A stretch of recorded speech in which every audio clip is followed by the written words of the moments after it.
Hello, and welcome to this Museum at Home webinar on the Last Post ceremony. I'm Amanda Dennett, Head of Digital Experience at the Australian War Memorial. The Last Post ceremony has become an iconic event at the memorial. We commemorate an individual on the Roll of Honour daily, 364 days a year. In this webinar, we'll take a closer look at how historians research those commemorated in the daily ceremony. Our presenter today is Dr. Meleah Hampton, a historian in our military history section, where she's worked since 2013. She's a graduate of the University of Adelaide and completed her PhD with a thesis on the 1916 battles for Pozieres and Mouquet Farm. Her primary interest is in the operational conduct of the First World War on the Western Front. Dr. Hampton is a member of the editorial staff of the Memorials magazine Wartime and continues to research and write biographies for the Last Post ceremony. Thank you for joining me, Mel. Oh, thanks for having me. It's great to be here. So this is an interactive webinar today. Please send through your questions by clicking through the button, the Q&A button, which is at the bottom of the Zoom window. And we'll try to answer as many of those as we can at the end of our presentation. So once again, welcome, and let's talk about the Last Post ceremony. Yes. So the ceremony is held in high regard by all of those who attend the solemn event that we hold each day, but it is relatively new for the memorial. Mel, can you talk to us about the history of the Last Post ceremony? How did this tradition come about? Well, it came from a few different places. It began about 6 weeks after I started at the memorial. The first one was held on the 17th of April 2013, and it was in memory of Private Robbie Pote, who was killed in Afghanistan in 2012. So that's the formal beginning of it. We can give you a date. But for many, many years before that, there was some kind of recognition of the solemnity of the building as the gates were closed at the memorial. So many people in the years beforehand would have noticed the Last Post being played, as you said before as well. And so, and that just sort of arose from the staff feeling that it just shutting the door and sending people home wasn't quite enough. There's a real emotional connection to the place.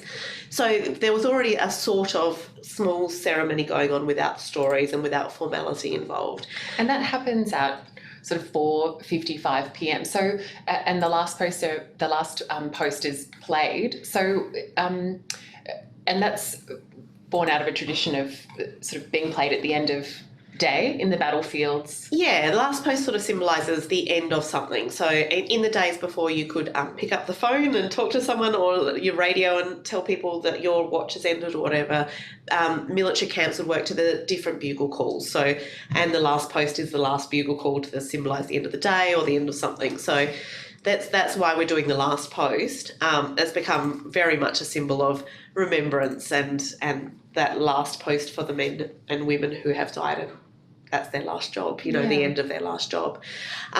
As we came into the centenary of the First World War, a lot of places around the world were doing commemorative events, and one of the places which is very dear to many Australians who visit the Western Front is the Menin Gate in Belgium, in the town of Ypres. And they did a project where they researched and read 100 men on the gate and read that out at their nightly ceremony, which they've done since the end of the war. And our director at the time was there and was very struck by the solemnity of this ceremony and just bringing a connection to the person, like making it, helping people to see that this is not just a list of names, these are people. And so he brought that idea back, and so here we are, 7 years later, still writing and researching and doing the same thing. So the ceremony follows a similar format every day, and so we hold the ceremony at the memorial in the commemorative area, and we also live stream that daily through YouTube and the memorial's Facebook page. So we have a member of the Australian Defence Force who reads the story of a person on the Roll of Honour. They then recite the ode, and a bugler plays the Last Post ceremony. So why do all of these aspects feature so prominently in the ceremony? These have become aspects of remembrance that are like well-worn traditions to Australians particularly. This mass commemoration sort of happened after the First World War, really, when this war affected so many people all at once. And there are grassroots commemorative events happening in churches and town halls and at memorials all around Australia.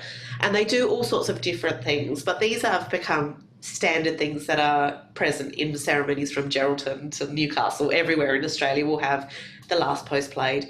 I'm originally from Adelaide. We have a lot less bagpipage going on than we have here, but you know, on the East Coast, bagpipes have become a really important part of commemoration as well. And so it's just bringing in some of those traditional aspects that were very important to people who were thinking of their sons and fathers and brothers, and bringing it along to us now 100 years later, and to new people who are people who have grown up with that ceremony of commemoration and are now trying to deal with the loss of their own sons or fathers.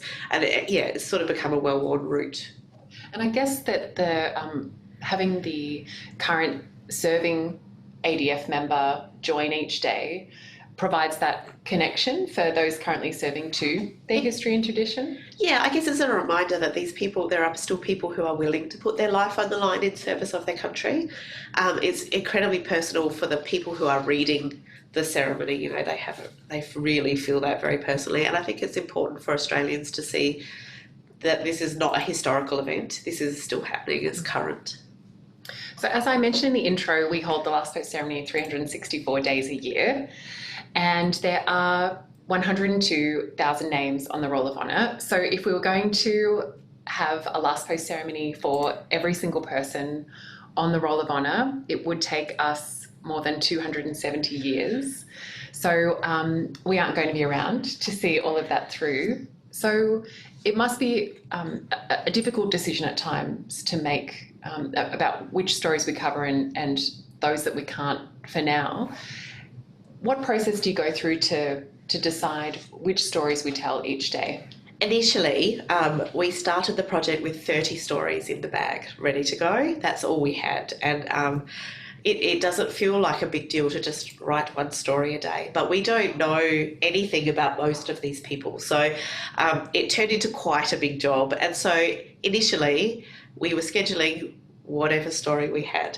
And, you know, everybody is on the Roll of Honour is important to remember. So it doesn't matter who, you know, if you're just taking every story you can get your hands on and sharing, that's what the job is, you know. So we don't have to look for a good one or an important one or whatever you want to label them. We just, whatever story we had.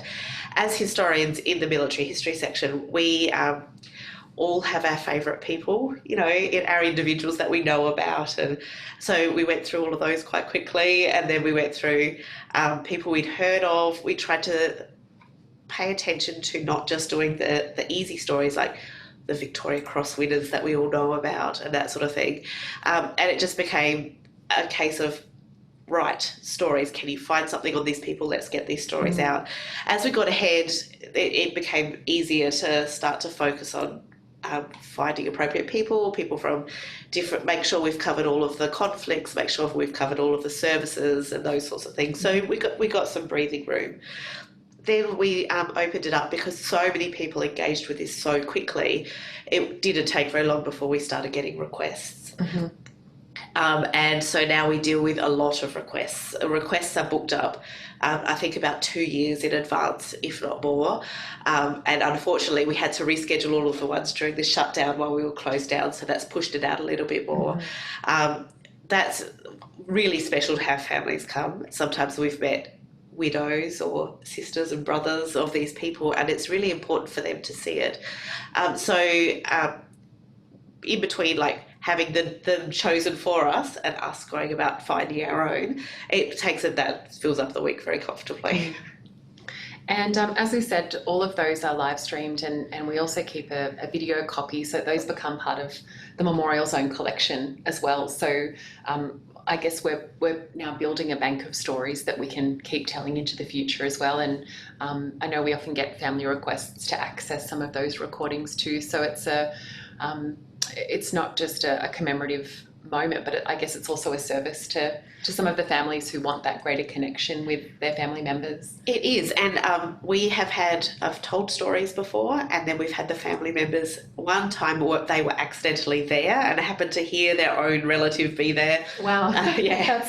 You couldn't pick that if you. That happened in the first year when we had 102,000 to pick from. Yeah. So that sort of thing happens as well. So people find us later, and it's been really important to do that too. So as we've spoken about, the Roll of Honour includes members of the Australian Armed Forces who've died from service. And that dates all the way back to the Sudan War in 1885 up to the present day. So many people would probably think about the Roll of Honour starting perhaps from the First World War, but it does go back to 1885 and up to the present day. So how does the information that we gather from older conflicts compared to new ones differ? Is it easier or harder, and what process do you go through? I don't know if this is surprising or not, but it is much easier to research someone from a long time ago than it is to do someone from quite recently. So everything on someone who died in the First World War is usually digitised. So that is, quite straightforward. Another thing is that because the documentation is now sort of publicly available compared to more recent conflicts? Yes. Yeah, and if it's a more recent casualty, we tend to need families' help. We can access records through the Central Army Records Office, for example, and get into fairly recent ones. But we do usually do recent casualties as a result of a family request, and then we get their help. The older ones as well, people live their lives, their family lives, through the phone now. So if you want to know how people are going on, you ring them. Yeah. In the olden days, if your family was spread out or you had a big community, you would publish letters. So, letters would come in from someone and they'd go, great, I'd love to share this with people. And then they put it in the newspaper and share that letter with family and friends. So we could go back 100 years later and look at the newspaper and often get the casualties' own words. So it's really cool. Yeah, so hearing the voice from so long ago helps to tell that story. Yeah, it does. So there's no existing library of stories to support the Roll of Honour, so you are researching them and writing them as we go along. So what steps do you take to, as we get a new name, whether it's a request or perhaps an anniversary of a key battle, what steps do you take to find out about a person, and what types of sources are you using? Because of the time constraints, we can't spend a lot of time going and reading letters in the archives, unfortunately. We tend to stick to online available records, and we've got 3 really great resources that we use, which form the basis that we can add anything else that we need to add to. So the first thing we use is our own website, so we can plug our own website. But it is actually the first place we start. Across the top of the AWM website, we have a People tab. And by putting a name into that People page, we can find things like, for example, a First World War casualty might have their Red Cross wounded and missing file to the result of an investigation to say what's happened to these people. They might also have, they sent out a circular to all of these families to say, can you just tell me something about your relative who died, and they'll fill in this Roll of Honour circular. So you can find out which school they went to and those sorts of things. So a bit of a background. We're always looking for not just their military service, but who they were as a person. To get their military service, though, we go to the National Archives, which has all of the First World War service records digitised, and they are working their way through the Second World War. If you're looking for people from the Second World War, you can request and pay an additional fee for them to jump the queue and get them digitised early, which is very helpful. And then, so the service records there they look a bit, fill in the form, sign it at the bottom, you're in the army. But at the end of those records, you could get some really amazing stories out of those, backwards and forwards about, my son had a beautiful watch and I'd like to find it. All of that sort of correspondence is there. There was a family, the Gavin family, 2 sons were killed in action, and the father wanted to know where their bodies were. And many of you will know that, like so many people in the First World War, have no known grave. This guy was writing to commanding officers and getting maps, and finding out map coordinates of where they think they buried their son, and can you mark it on this map? And he found the bodies of both of his sons, and that whole story is available. So, reading through service records is really useful. And finally, the third one is Trove at the National Library of Australia. It's a website that is, it's got the newspapers of Australia scanned, like millions of pages, I think, and so much information in there, as I was mentioning before, about letters and people sharing stuff publicly through having private letters published in the newspaper. I can go into Trove and dig those out. It's very useful. And I'm quite amazed at, you know, how you and your colleagues are able to turn, you know, often quite, you know, bureaucratic pieces of evidence and kind of source information into a personalised story. And, you know, being at the last post ceremony often, or watching on the live stream, which my team helps to deliver, you know, it really is, it feels as though you've got a window into the person that we're commemorating each day. And so how are you able to do that, you know, to turn, you know, a series of memos about a person's life into that picture? Can you talk us through that? Yeah, I guess our background as operational historians can help, and understanding what the conditions were like in each war and what might make someone unusual or different. We're always looking for someone to be an individual, so sometimes that might be discussing what happened to them as a child, and we don't just look for their letters from the war in the newspaper. I found a young man who was swimming in the dam with his brother, and his brother drowned, and he had to hold him up and then make the decision to let his brother go to save himself. Now, that turns somebody into something when you read letters that he's writing home later, or that changes who he is as an adult in my perception. So looking for those sorts of things is important. And if we don't have those sorts of sources, sometimes just knowing that someone is an older soldier at the the very young age of 43 or 44, obviously, but for a soldier who's older, coming through the winter of 1916-17 with no sickness at all, for example, means that they're really fit, you know, really fit sort of human specimen. And so we can work some personal attributes out from that sort of thing. And are there examples of, you know, where we've delved into or begun to research a person for the last post ceremony and we just don't know enough about them to tell the story? Are there situations where we don't know things about people on the Roll of Honour? Generally not if they're a family request, but occasionally I've come across someone and I've picked them because they have an interesting name or something, and I've gone digging and I can't do them justice yet, so I'm just waiting. But we will get there. And it's very rare that happens. You know, there's usually enough to get something out of it. But there's so much rich resource. We've written about 3,500 stories. I've written 1,024 myself, and so, you know, like, we're still going through the good stuff yet. The stuff where you can suddenly find out we've forgotten a McGarry medalist who was a famous footballer who was killed in action, and those sorts of things. Plenty of that. So the strength of the last post ceremony, I think, is that it is able to connect people in a more personal way with the Roll of Honour by bringing to life an individual who's listed there.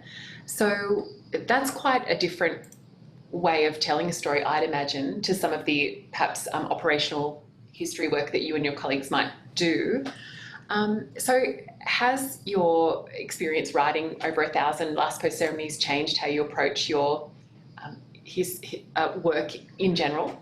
Yeah, it's a little bit different. I always feel like I need to put every soldier's background into something when he's just like in a shell hole that I need to point out that he's there, you know. I guess it's a really different thing to write all of these stories. They never have a happy ending. And so everybody I've known who starts writing stories, once you get to about 30 stories, you suddenly realise this is not going to have a happy ending ever. And it's just a moment of realisation. We can be very flippant about writing them, and we can pick people because their names are ridiculous or all sorts of reasons. But once you start writing them, you're never flippant. Like, it's always, you're always struck by the fact that this is a person, and even if we don't know much about them, it's like, oh, we don't know much about that guy. That's really sad. And so, it's changed all of us a lot, and just in very interesting ways, I think. Yeah. So I'll soon ask you about some of the notable ceremonies that you've written and some of the stories that you've uncovered over time. But I did want to encourage the people watching today, if you've got a question about the last post ceremony, about the format, about how we tell stories, please send those through and we can ask them at the end of the webinar. So over the years, you've researched many stories, as we know. Can you talk to us about some of the ones that have stood out to you? Yes, I can. I have my standard stories, like there are important stories to me because that person was someone I remembered beforehand. But there was one I was writing at my desk and it made me cry at my desk, which is not dignified. And it was a story about these brothers, Colin and David Barr, and it just fell out of the newspaper. They had been involved in the Battle of Fromelles, which we will know as a disaster. The two brothers, David was the older one, Colin idolised his older brother, and they went to go over the top at Fromelles and they shook hands together and went over, and while they were in no man's land, they were hit by the same shell blast. Colin sat with his brother as he died, held David as he died, and we know that David asked Colin to ask their father to forgive him. We don't know what for, but that's what he said as he was dying in the mud at Fromelles. Colin was taken very badly wounded to England and spent several weeks in a hospital there, and a local English lady was visiting and coming by, and he was telling her this story, which is why we know the story. And she was writing to someone about it. And then she came in one day and Colin was delirious. He'd gone septic, and she sat with him, but she said, I just hope he knows that someone who cared for him was there. And he died that night on his own. And she found out about the parents and then wrote this whole story back, and the parents put it in the newspaper. And so those stories are just like, oh, that's just, such a sad story. And nobody's remembered the Barr brothers since, but they've since been used in some important commemorative events and, remembered since then. And it's so difficult to, I guess commemorate the story and sort of sacrifice of one individual that a family's lost. But, there are so many examples where there's multiple members of a family that didn't return from either a single war or, multiple wars over time. So First and Second World War and then Korea and Vietnam, they're quite close together, and, the long-term and enduring impacts on families are really still felt today. I Very think much. through the requests that we get from people for, a great uncle that they've never met or known. We've done requests from family members who are named for the person that they are requesting the story to be told. And I've done stories where I've done the soldier who died in the First World War, and then I've done his nephew with the same name who died in the Second World War, one named for the other. That's happened more than many times, like that's very common. Yeah. So I would say, I could tell these gorgeous stories about, lovely brothers and how sad it is and that sort of thing. And it should be noticed that the Roll of Honour is not just all these gorgeous, honourable men doing amazing things on behalf of their country. They are undoubtedly brave and they have enlisted to go to war knowing what that means. But some of them have not been good people at all. Some of them have just had quite... some guys on the Roll of Honour died of meningitis on the troop ship in the Great Australian Bight. Yeah. One man fell off a train on his way to camp in Sydney. Like those sorts of things happen as well. Yeah. We've had men who have committed suicide, lots of them, who are still commemorated, and we tell all of those stories. Yeah. So it's not just the truly honourable, brave, packaged story that you expect it to be. Sometimes it's quite different. Well, they're just human stories, I suppose. Everyone's flawed. Yeah. But the sacrifice and the commemoration remains the same. And it's part of our role to tell an honest history about what's occurred, and it is to remind people of that. Yeah, I often say it's like if you got every man between the age of 18 and 40 walking past the MCG and just kept pulling them in until the MCG was filled, that's what you get. You get great guys and honourable guys and honest guys, and you get liars and thieves, and you get everything, and that's what happens in the AIF. And there was a really deliberate, after each conflict, there's a really deliberate process where they make sure that they've got the right people on the roll of honour. So that's what we do. We're telling everybody's story. And so certainly, earlier conflicts, the majority, and still today, the majority of those killed have been men. But can you talk to us about the telling of women's stories and the role of honour through the last post ceremony? Yes, there are fewer women, but that doesn't mean there are no women, and it doesn't mean there are insignificant numbers of women either. So there are lots, and they're not all just nurses. So there are a lot of nurses, particularly from earlier conflicts, where that is the only way they could participate in the conflict, and these women die of disease and illness and those sorts of things. There are nurses who, particularly notable is the Banker Island massacre during the Second World War, where a lot of nurses were shot on a beach, and so many of those have been commemorated. And we've had peacekeepers as well in more recent times, women who are in more active, what would be considered non-traditional roles to our historical ancestors, who have been killed in action, and so we've commemorated them as well. Yeah. And they are treated the same as any male combatant. We don't have a special notice that today is going to be a woman and this is why this is included. These are have always been accepted as people giving their lives in service of their country. Yeah. So with discussion about peacekeeping and telling some of those more recent stories, are there additional layers of complexity talking and sort of dealing with families and perhaps having them present as we commemorate people who've been lost in the last couple of decades? I guess family members are more likely to be very emotional at a ceremony, but our visitor services staff are aware and very trained to deal with the fact that anyone can become very emotional, and sometimes you find family members are more used to bearing up because they have done horrific things, had to accept returned goods and all sorts of things. They've had a really hard time, and this may not be the most emotional thing they've done, and maybe someone who hasn't really thought about what an individual's life means can become overcome at a ceremony. So you do have to very much keep people's thoughts in mind and be kind. While we're trying to be honest, we are also trying to tell the truth, and so there's a lot of kindness involved. And staff here are on the lookout for people who aren't coping or are finding it very difficult. Yeah. And how about for you, telling the story of, because often in last post ceremonies, you reflect upon the parents of a person or their siblings or their partner.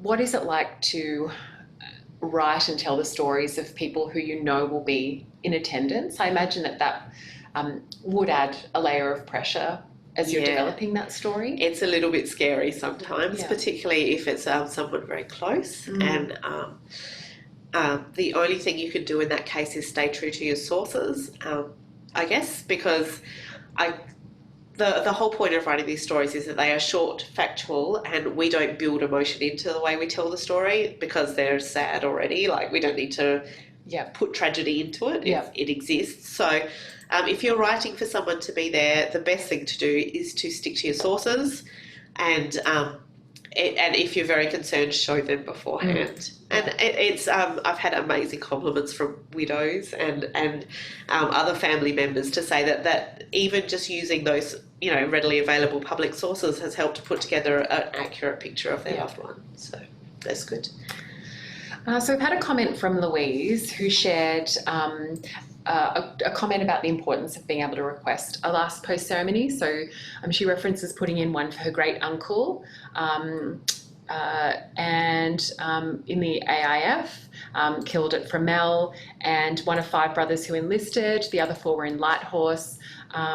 Also shared that her daughter was in the Air Force and deployed to the Middle East, so 4 generations of family serving. And it's an important part of family history, as the family name is now gone due to the impact of the First World War. But her dad was 88, and all lived with family at one time or another, and that Louise sort of met two of them. So I think there's a description of family commitment to service, which we see a lot at the memorial, and the tradition that comes with that. But I suppose the impact of the First World War and what it had on families today, and the loss of a family name, for example, as well as, perhaps not having met many of the people that become family legend, I think is sort of what Louise is reflecting on there. Yeah, I think it's important to remember that family connection is like an important part of people visiting here, and you find people who are carrying these webs of family, and the First War created a family tradition of military service and has changed the course of this family. Equally, you find people who come who have no family history of war, or a couple of granddads who served in a war and then nobody ever did again, and that sort of thing. And it's just as important for those people. Not everybody lost someone in any of our conflicts. There's families who had multiple members serve and they all come home. But at the same time, they are missing people from their community. The sense of loss doesn't stop at your family. What if your friend's kids were killed? What if the butcher's kids were killed? What if the school teacher was killed? Everybody's missing somebody. And so it's, family is really important. But that loss can extend beyond that as well. So have you got another example of a notable last post ceremony that you can share with us? I can. I can usually do heaps because some that you prepared earlier. Yeah, no, I usually go, then there was this other guy, because they all sort of merged together into, there was this one guy and he did this stuff. And one of the things I like about the ceremony is you take that story and you're giving it to a bunch of people, and then it's not my job to remember them. But there are definitely ones that stand out to me. One of them was a young man called Robert Pittendri, and I mentioned him once before in media because I chose to do his story because he had an unusual surname, and it's easier to find them in the paper. He wanted to be a chaplain, and he enlisted early in the war to be a chaplain, and they didn't accept him. So he enlisted as a normal soldier and he went to war, but he hung out a lot with chaplains, and he sort of took on this caring chaplain role at Gallipoli. And he was hanging out with another chaplain, Andrew Gillison, who was very well known at the time. And they crawled out to rescue someone, and they were both shot at the same time as each other, and were taken down to the beach and died quietly. And I thought, that is someone who really feels their duty very strongly to go and do that sort of thing. And he still tried to be himself and do his stuff, but it didn't work out for him. And Andrew Gillison is one of our few chaplain casualties as well. So, those I don't know why those stories stick with me, but that one was a particularly sticky story. And so we often, Gallipoli is sort of front of mind for many Australians when we talk about Anzac Day, obviously, but also just commemoration and the role of the War Memorial in general.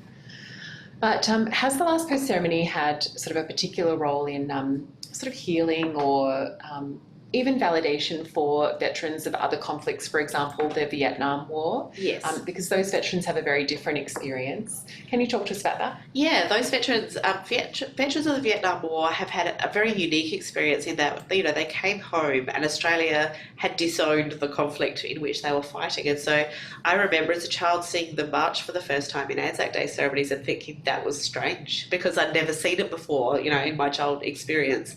And as an adult, I think it's strange that they never did, that's really bizarre. So there's a big feeling of disenfranchisement. But as the memorial, we've, obviously not, I don't want to say dealt with, we've been catering to these people and trying to tell their story for decades. Yeah. And so it's been very important to make sure those people are immediately included in the last post ceremony as well. What is really important about this group of men is that those requests often come from associations and groups of people, and they're remembering their mate. And so they've got great stories about their mate to tell us to help turn them into a person. And then they come together as mates, and some of them haven't seen each other for a long time. And it's a really, they're really unique ceremonies, and really important to see this mateship and family that is created out of a non-family and the closeness of them. So are there any tips? I guess you've spoken to us a bit about some of the resources and processes that you use as historians to uncover stories and information for the last post ceremony, but we often get requests for information and help for people who are interested in finding out more about their family history. Yes. Can you offer any tips or starting points for people watching today about how they could commence that journey of finding out a bit more about someone who served, or even where could they begin if they don't know whether they've got a relative who might have served? Yeah, I guess usually people have an idea of families back to great-grandparents' generation, I think. So once you find out a name, it becomes easier if you've got a name, potentially a date. Yeah. Obviously, a people tab is the first place to go. It's the place I start because it gives me important things like the service number, which will help you get more accurately drill down into the service record from the National Archives. And sometimes it'll have parents' names on there as well, and parents are particularly useful.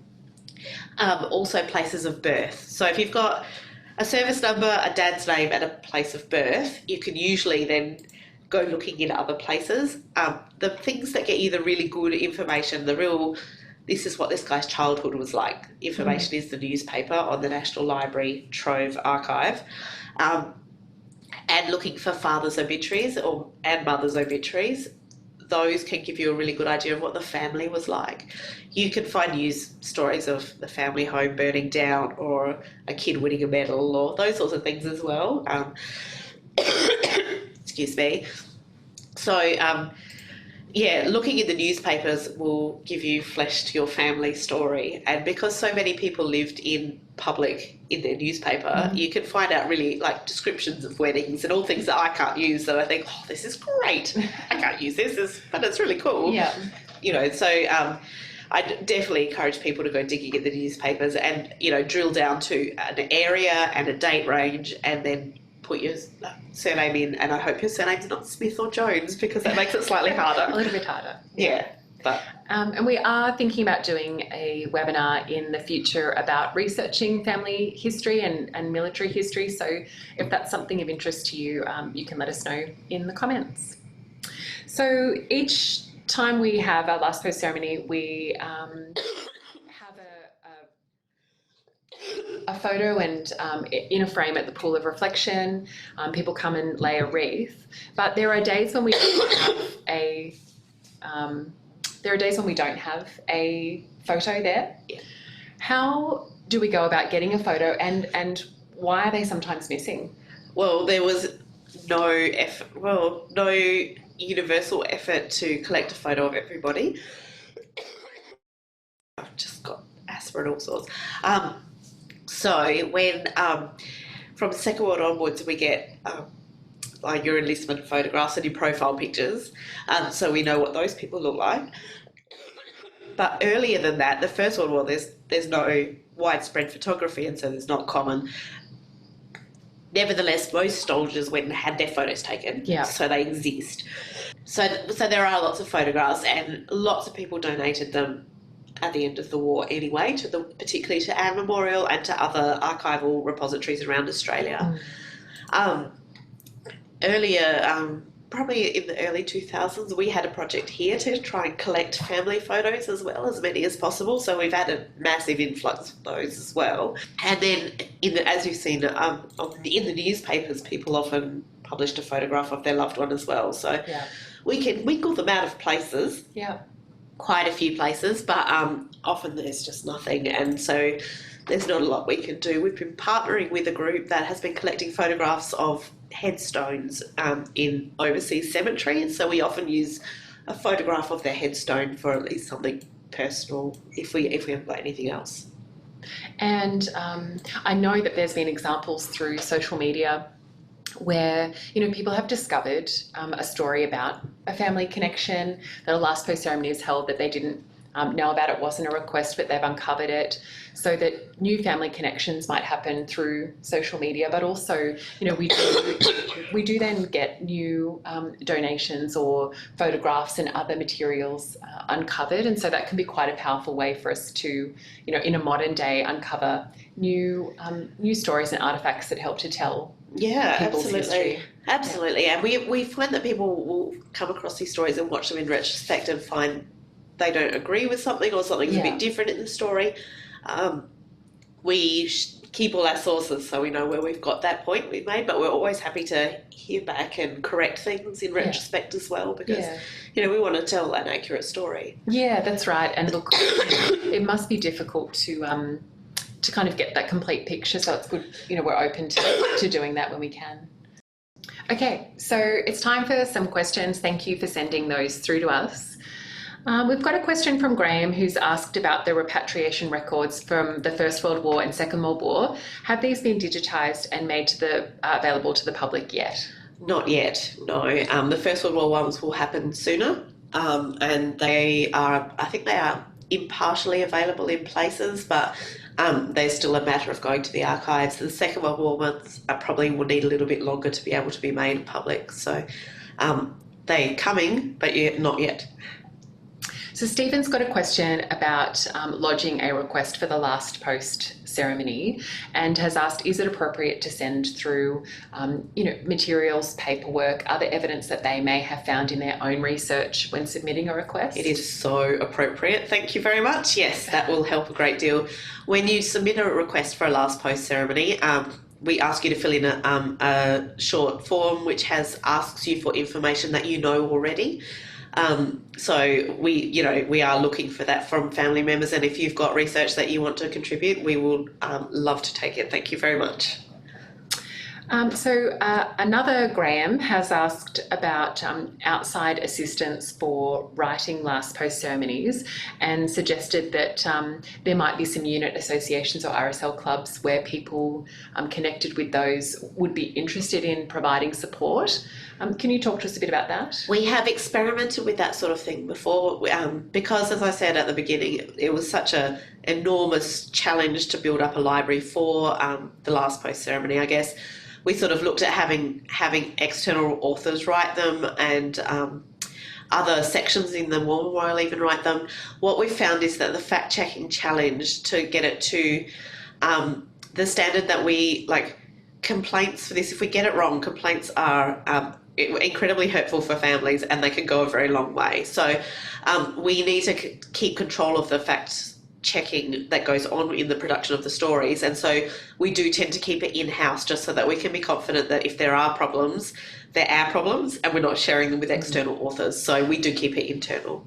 But unit associations and RSLs may, and do make requests for last post ceremonies to be held. So it would be appropriate, as you just answered for Stephen, to perhaps share some of the research that you've done. But I guess the responsibility always remains with our historians. Yeah, absolutely. We regularly have associations suggest someone, put in a request, and some of them make an annual, a yearly pilgrimage where they have someone every year and the group meets up every year. So that sort of thing happens a lot, and we encourage that, but we certainly aren't looking to externally source stories at the moment.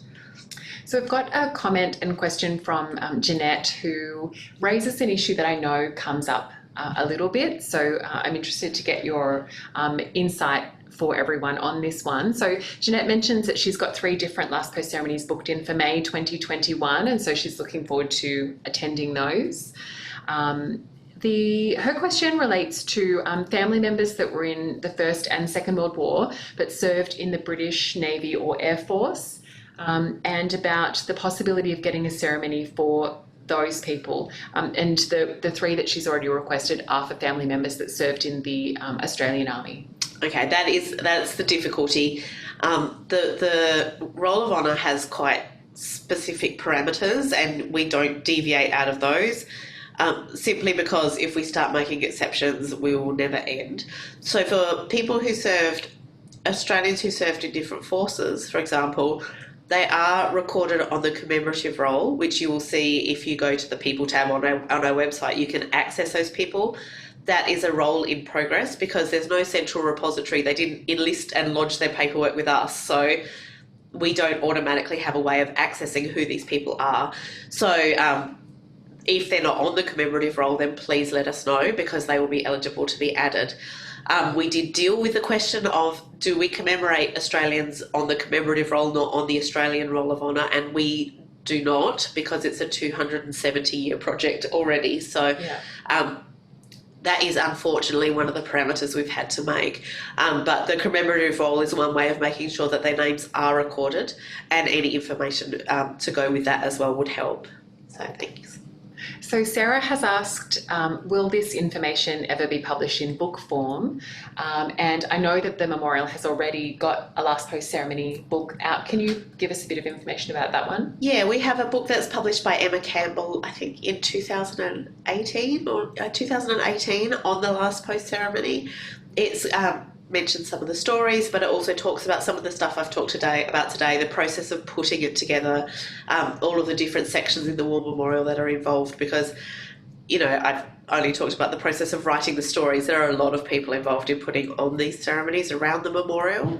And so that's definitely worth a look. I've always had in the back of my mind an anthology of some of these stories. It's not going to be happy reading though, because as I said before, it's always a sad story at the end. And so there's always the possibility of a different book being published. But at the moment, you can definitely read more about the last post ceremony. So by coming to our website, going to the shop, and the book is by Emma Campbell. Thank you. So we had a question from Lee about the stories of women who are commemorated in the last post ceremony. So we discussed that a bit earlier. I asked that question. So thanks, Lee. We were on the same page with that one. There's also a question from Gil about whether or not an index has been compiled of family members listed on the Roll of Honour. No, there isn't. And it can be quite frustrating when you read in the newspaper of a brother, Ted, and you can't find him. It's really difficult if men are married, because their next of kin are not parents, so you can't start to put them together. It's more difficult. The Second World War Roll of Honour circular is more helpful, because they ask mother's name, father's name, spouse's name, and tease it out. But again, that information is just piled together in their own little silos. I've thought a lot about trying to compile that just from the bits that I've worked my way through. I can't even work out how to put it together. So if you have ideas of how to put that together into a database, that'd be great, because, yeah, it's very confusing. So I've got a question from Jamie, all the way from California, who said, this is incredible information. So thanks, Mel, again, for sharing your knowledge with us. Jamie says, I was really struck by the mention of Australian newspapers republishing, recirculating letters that others received. Was this common in a certain time period? Does this seem to be a uniquely Australian thing? Jamie's from California and hasn't heard of this before. I haven't read other newspapers from other countries widely, so I don't know. I would expect it to be, though, because of the difficulty to contact people. And even if you live in the same town, in farms on the opposite side of the same town, it's hard to come in and meet people and just chat about stuff. And so, it wasn't just war news that this happened for. It was happening in the decades beforehand of so-and-so's been to England and here's the experiences of the trip and that sort of thing. So there are a lot of international digitised newspaper databases. So I do hope you've got one in your area to have a look at and search things like letters, common surname writing, so Smith writing or something like that, and those sorts of clues can hit you into an idea. If you find one, make sure you pay attention to the title it's given, so that in Australian newspapers, searching for letters from our boys will bring up hundreds of these things. So you can work out your own keywords that are specific to your country. So is that, so that example that you just provided, was that sort of a section of the paper where, family members or friends would submit letters that came directly from people serving overseas? Is that? Yes. And that was sort of a known kind of ritual that people would share? Yeah, in the early years of the war, a lot of newspapers published and said, can you please send us our letters? Because we don't, we'd like to know what's going on. Yeah. And God bless them for doing it, because there's not a lot of information on how people died at Gallipoli. Yeah. The Red Cross Wounded and Missing files weren't active then. and only a few have gone back retrospectively. So you get a lot of evidence to say, I'm just writing to you to let you know how your son died. Yeah. And they publish it so everybody knows. And they say, I can't write much because of censorship. And then they proceed to tell you what troop ship they were on and what time they left Colombo and how many destroyers were with them, So what were they withholding? Yeah, I don't know. So, you might think censorship's an issue. It really isn't. Yeah. It's not. And so, that this sharing of information is fascinating. And while people are self-censoring, you think, they won't mention shell shock, for example. They are publishing letters that say, I went into battle and I was so terrified I cried like a baby. And they're not ashamed of that. They're just that's just part of the experience. And they think, this is a great letter. Let's send it off and share it with everybody. Yeah. So you could find what we might consider negative now, you could find a great deal of acceptance of fear, horror, shame, and outright criminal activity of pinching alcohol off the back of a truck, all sorts of things. There's a real colour to these letters, and I hope that they are present in other countries as well. And so did families share those, do you think mostly, was it because the request was made, or was it often because of a sense of pride that they had someone serving overseas, or was it because, maybe they'd lost someone and just wanted, their experience to be made, public knowledge to others? What do you think drove people to share them? All of those things. Yeah. So the answer is yes. Yeah. But all of those things.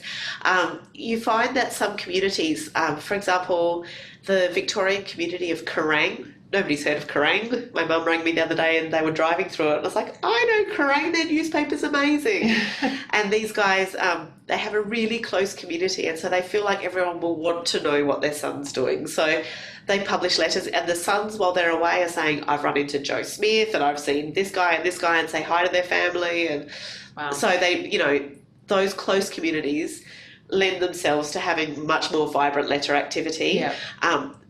And in another example, that's less common in Tasmania. So they don't publish as many of these letters. And if they do, they'll just say, so-and-so's son has written from the trenches, he as well, and just give you a summary. Yeah. So it depends on the area. Yeah. And you may never see another letter from someone. You just might get one. You might get every letter they've sent. Yeah. You might only get the letters to their brother. So it's a really varied sort of thing. But it's so rich. It's such a rich source and really interesting to get stuck into. And do you think just, this is, I guess, my personal reflection and question, but, as people have shifted to, phone conversations and perhaps, texting one another, or even to social media sharing with family and friends, even if it is currently in a bit of a censored way, how do you think we'll be able to collect some of those pieces of people's story and tell those in future last post ceremonies? Because unfortunately, as we continue to be involved in conflicts and peacekeeping, it's a consequence of those activities that there will be further losses that we commemorate on the Roll of Honour. It is. It's actually something we've already run across as a memorial, as a collecting institute. People have stopped keeping diaries, so they're less common, whereas like diary keeping was quite a common thing to do.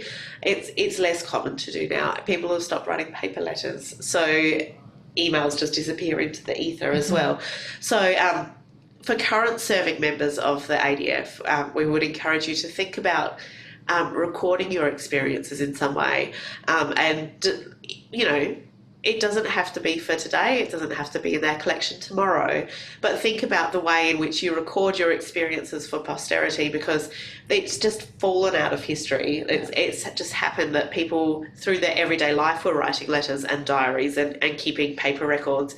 But if you're aware of what you're not doing in that respect now, it will help us to have a more vibrant collection in the future. And nobody thought that the Barr brothers were important like 100 years ago. They didn't think they were. Nobody did. But they are an important part of the way we remember the war now, and that goes for everybody. So that would be an important thing, I would say, for people to do. There's a question about sort of the reverse of the one asked earlier about commemorating those on the commemorative role in last post ceremonies. But there's a question from Graham about have we found many soldiers from other countries who've served in the Australian forces, and how have we been able to research their stories from countries beyond migrant records? Well, first of all, they fill in a service attestation paper, so we have an idea about them, and we've done loads. I've done people who were born in, obviously, Great Britain, all over the British Isles, America, Canada, Lebanon was a fun one, Russia, Finland, Denmark, all over the place. Like, Australia is a sea nation, so we have people coming on boats and just staying a lot. These people, when they arrive, don't necessarily just live in a bubble. So often they have families who, like, they make friends who treat them like a family member, and they do Christmas with them and stuff. And they will put the notice in the paper that I need to write the story. So they tend to become Australian and move into our culture, and then create friends who care for them, who still want to leave memories of these people. Also, the Australian Army corresponds with families in other countries, and so we get other stories as well from family members, in many cases hidden in the backs of the service records. So it's worth digging fairly hard, but there's plenty of stuff around. So Len has asked an interesting question, and I'm quite interested in this one too, about whether or not we've discovered many people who enlisted under pseudonyms as a result of the research that you've done for Last Post Ceremony. Yes, we have. And one of the ones I wrote this week, which is it's one of those stories that I was mentioning, there's some super heroic stories and then there's some less heroic stories, was a young man. His name was Henry Joseph Brown, allegedly, and he had no family members. He enlisted, and before he left Australia, it was discovered he had venereal disease. So he was sent to camp on Milson Island to deal with that, and he was killed in a brawl over two up. So he's on the roll, and he had no family members. His next of kin was a friend, and when they did the inquest on him, on his death, the friend said they knew him as Harry Goodwin. So I don't think we know who he is, and we will never know who he is. He was born in Sydney. The date of death, at date of birth, he gave himself, his age is 21 when he enlisted. These people were saying he was 19 or 18, so we will never know who he is. In other cases, we know that they had a pseudonym, and if you look up on our website, Bert Redaway, Reddaway, he's got a pseudonym, so you can see how that works. Thank you. That one's really interesting, and you sort of wonder why people went down that path when they enlisted, and it's interesting because there are ones that we'll never really be able to uncover. So that sort of, it's fascinating. Legend goes with them, doesn't it? There's a question on the attestation papers: have you ever been convicted by the civil power? So people get worried about their past, and so they might change their names. Yeah. Other people just don't believe in their names, like they just don't like the name their mum gave them, so they give a different one. The chance for a fresh start. Yeah. All sorts of interesting reasons. So Philip has a question that, I imagine would raise some real sensitivities. So he's asked whether or not we've ever had the scenario where the reality is very different from the family understanding of circumstances of the loss, and how do we deal with that situation? Yes. When you request a story, and we ask for any stories, family stories going around that might contribute to the story, we still fact check them. And there's one I remember where the family said that their parents had met during the bombing of Darwin, and service records indicated that neither parent had been serving in Darwin on any date that it was bombed, and in fact had not been in Darwin together at any point. So, we still check it,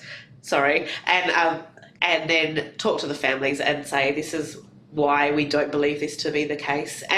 And there's always room in these stories to say, look, family stories have been this, but facts show this, because that's still part of the story of what's happened. So we openly say, we don't know much about this, or this may not be the case, or people thought this was the case, because, it's part of how we put the story together.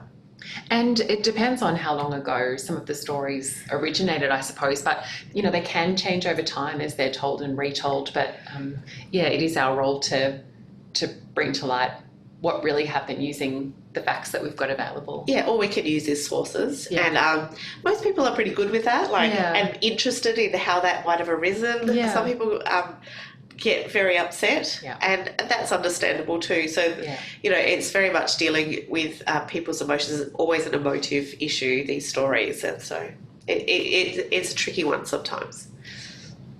So there was a question from Gavin that relates to an earlier one about providing information when you make a request, but he's asked specifically whether or not a serviceman's personal service history completed by a family member would be of assistance to us as we write some of those commemorations. So is there, I guess if families have got information, is there any that's more helpful than other parts of information? Like, what should people look to provide if they can? If I can get it out of the service record, Yeah. there's no need for you to transcribe it or tell me where they were, particularly their military service. If you've got family letters and diaries are obviously the number one golden object, their own words, but also stories like, we always heard that he loved horses, or there was his school friends always said X, Y, and Z. Those sorts of things are really useful as well. But if you've gotten it from a document, then I'm also going to get it from the document. So there's not as much need for that. Yeah. Thank you. So there was a related question about soldiers who've served under assumed or false names, and about the difficulty of researching those. So you've covered some of that. But there's also a question about the role of the last post ceremony in the intent and purpose of the memorial, and what kind of role you think it plays in keeping the spirit of Anzac alive, but I guess commemoration in general. Yeah, the War Memorial has 3 really specific duties. So it's a museum, it's an archive, and it's a memorial. So the memorial part is a third of what we do, and so it's really important. And the role, what we do is research and understand and try, but importantly disseminate that, so share it with people. And so it meets a few things that we're trying to do. It is vastly expanding our understanding of the conduct of not just the conduct of the war, but Australian society at the time. It's astonishing the things you just sort of take on board after a while for reading all of these letters and things. So it's been really important in that sort of thing, but to keep it as a record that aids memory and commemoration, and a record that aids our understanding and expands our understanding. It's been central, and it's become this really central part of what we do. This simple 10-15 minute ceremony has fulfilled so many of our required briefs that it's become a really central part of what we do, and it's really important. And if nobody hears it and they want to come looking for them in 100 years' time, it's just as important, I think. Yeah. If we don't have attendees, I think it's something we'll still continue doing. Yeah. But we will have attendees because it's really resonated with people. Yeah. So the last question is a bit of a story and comment from Kevin, who shares some of his experience, but I'll get you to comment on it after. So Kevin says that he travelled to the Western Front in 2014 to walk in his great-grandfather's footsteps. He was a tunneler killed on the 6th or 7th of August in 1918. While the part of the trip that took us to Tyncott, standing in front of Sergeant Lewis McGee's VC, the headstone changed his life. Thought he had to remember as many of our soldiers as possible. So that's we know that people often make that type of pilgrimage. Kevin says that when he got home, he started researching his cenotaph. He lives in a small country town, and there are 17 men listed from the First World War on that cenotaph. The experience has changed his life. He's been inundated with requests from families to research their family member, and he uses the same resources mentioned as well as some of the unit diaries, and said thanks for today. So that's really interesting. That's a local example of someone investing their time in research, but we've got the memorial has its own website, Places of Pride, which is our aim at recording the memorial of every single memorial in every town and community across Australia, from the Boer War through to today. And we've got thousands now listed. So Mel, can you talk to us about, I guess, those localized community memorials? And we've got the Roll of Honour here, but of course there are similar roles on a smaller scale right across our country. Yeah, I love what Kevin's done. It's just that I did it too. I picked someone from Crucifix Corner Cemetery in Villers-Bretonneux, and that's become an important part of my steps as being a historian. So yeah, I that story very much resonates with me. We all walk past these memorials every day, and to look at them and think of them as people is really important, I think. Instead of just dismissing them as a list of Smiths on a roll of honour or something, they are all individuals, and they all worried about stuff and went to war for a reason and cared about what they were doing. The memorial project, the Places of Pride project, which has hit more than 10,000 memorials, and they are tucked in everywhere. So they're not necessarily the big memorial in the middle of the roundabout in your town. There are also stained glass windows in churches, there's cemetery gates, there's small plaques in schools. They're tucked away everywhere. And so people have been ferreting them out, or suddenly looking at a memorial that they have known about and not thought about before. And if that is something that you're interested in, then now more than ever is a really great time to try and turn those names into people, because of the way we can research online and access stuff in ways we never have before. And in many respects, that being overwhelmed by lists of names, or the anonymity of names of people walking down our cloisters and seeing all of those names, is the reason why we do it. We didn't know half of them. We didn't know. We knew a few hundred of them. There's 102,000 of them. And now we've got a much better idea of, these young men who left behind hairdressing jobs or labouring jobs or medical students, or, all of those sorts of things, and what it cost. It feels like it fills in that a little bit better for us. So, yeah, hats off to Kevin, and have a look for your local memorial and see if we've got it on our list, and send it in if you haven't. And so you can find out more about that at placesofpride.awm.gov.au. So thank you for all of those questions. There were some really great ones in there. So, and thanks to Mel for your time in answering them. That brings our Museum at Home webinar on the last post ceremony to a close. We hope that you've enjoyed today's discussion. If you don't already follow us on social media, please search the Australian War Memorial on Facebook, Twitter, Instagram, LinkedIn, and YouTube to see more of our content, and also to find a copy of this webinar recording from today. Thanks again for your time, and goodbye for now.